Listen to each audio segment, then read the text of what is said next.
right, everybody, I now have some borders sewn on here. So I'm ready to show you the top and bottom border and how to sew that on. So I've actually already pinned it on there, and that's basically pinned on in exactly the same way as we did for the sides. The only difference is on these ends.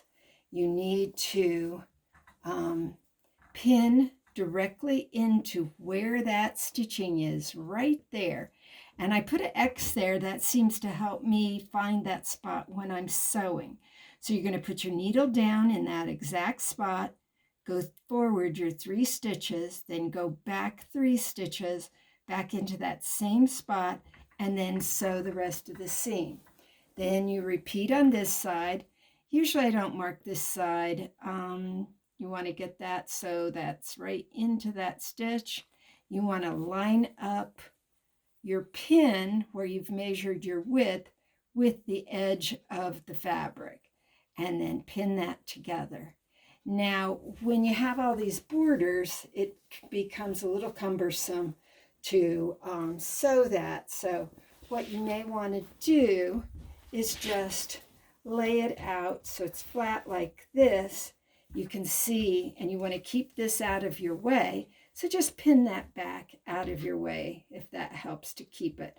Then just don't forget to take that out again. Oops, looks like I shifted that. And I'm also on the wrong side, aren't I? All right, this is better.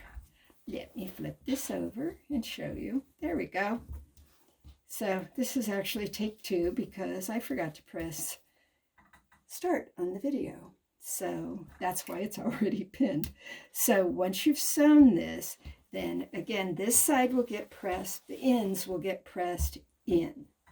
Now I've already done that on the other side, that all of my seams are pressed in, and now I'll show you how to do your miter.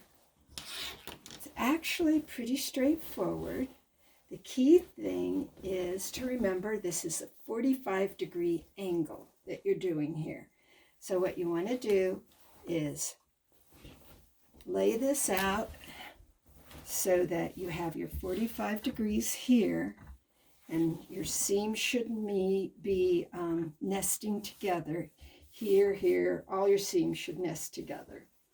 Make sure all of this is laid out nice and flat. Turn this a little bit just to make sure you can see, because I can't see what I'm videoing, because then it's reverse if I use the front camera rather than the back camera.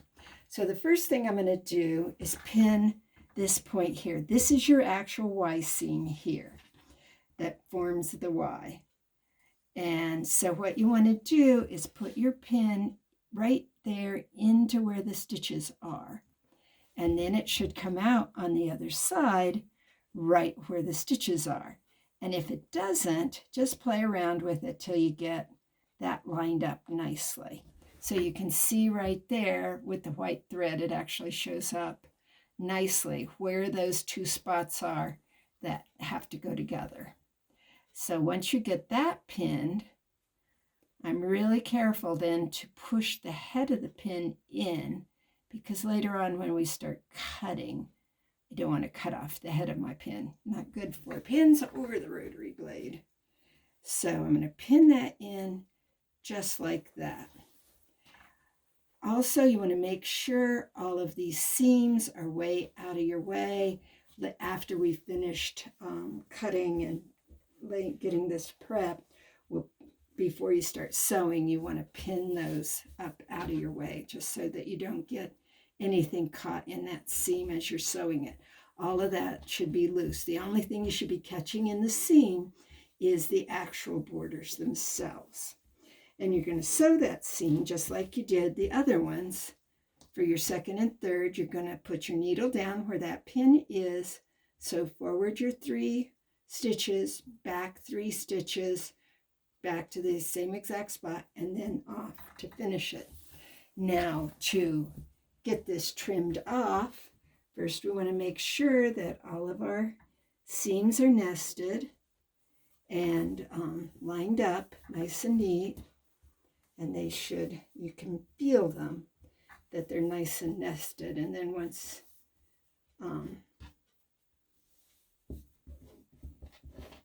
you're ready to go, then now, there we go. So now what you want to do, you want a long ruler because you want to be able to go from the body of your quilt all the way to the bottom edge of your borders to be able to trim this and to line it up.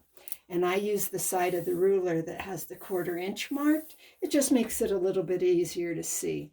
And as I said, we want to make sure that head of that pin is pushed all the way in because we don't want to cut that off. So I'm going to lay it out and say, okay, well, that looks really good, but let's verify that. And the way to verify it is to take your square ruler that has the diagonal line on it and line it up with the edge of your quilt here. And I can see that I'm not quite diagonal there. So I'm gonna play around with that a little bit. I think this is not pulled down enough. So sometimes you have to play with it a little bit to get it to go. And there, that looks pretty darn good. Let's do just a little twist there. And just make sure you have your 1/4 inch seam that you're trimming off here. Do not cut on this line where the fold is. Then you won't have a seam allowance. Not a good idea. That will ruin everything. Anyway, oops, that slipped. Okay. And then let's make sure it's cut all the way. All right, another new blade needed. Oh my goodness. So I did just change my rotary blade not that long ago. Now sometimes it helps if you want to pin your seams so that you know they're lined up. But then once you've trimmed it off, then you want to pin those nicely to hold them in place while you sew. And as I said, now you can pull that head of the pin out so you can see where it is. Matching up all your seams, you might have to play with them a little bit because again, this is on the bias. So you want to be very careful that you don't stretch it, but you can stretch it a little bit just to make sure it's all okay. And then again, you're going to sew back, starting here, go forward 3, back 3, finish at the end, and you can back stitch down there if you want. So that's how to do a mitered corner. This is a sample of one that's already done. Love this fabric. This is actually a border fabric that comes 4 widths of the fabric on a bolt. And so it makes just the right amount for 4 sides. And that's what your mitered corner should look like. Down here is where it actually starts. So that's why you don't want any tucks or anything there because it won't lay flat. And if you catch any of your seams in, just rip them out and do it again because to get that to come out nicely, you want it to be nice and flat. Also, I always press the diagonal the way that where the seams are going out, in this case on the side. So this one it just seems to lay better if you press it towards the outside. It does have a little tuck there, but if you do it this way, it's a lot harder to get it smooth. So I like to press it that way. And you can see how nicely they have nested here. And if they're off a tiny bit, it's not a big deal. Like here, because the pattern weaves, it doesn't match exactly, but down here where it's square, it does actually match. So hopefully that helps. That's how to do mitered corners. If you have any questions, as usual, just let me know, and hopefully this is helpful, and I will see you soon. Bye-bye.